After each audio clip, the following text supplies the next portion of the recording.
Hi everybody, welcome to week 18. I'm gonna quickly go over everything that you guys will be doing this week.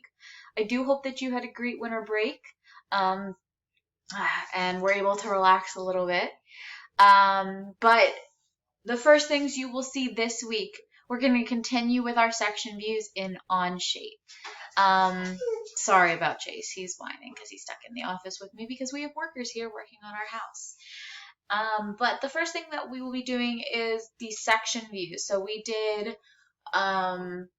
full and half section views in Onshape before, what was that, week 16. Now we're going to be doing broken out section views. So we have to learn how to create those broken out section views.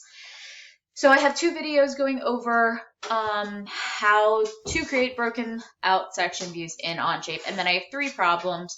You guys should be used to this kind of method because we've been doing it for the past couple weeks now. But I'll open up some of these problems. You're going to be creating the multi-view section as well as the isometric.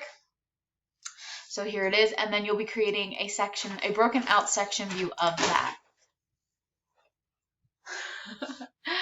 So the only thing that's going to change this week is when you go to submit it, you're not going to share it with our team. You're only going to share it with me individually. So you can see right here, share with Ms. Kern in Onshape.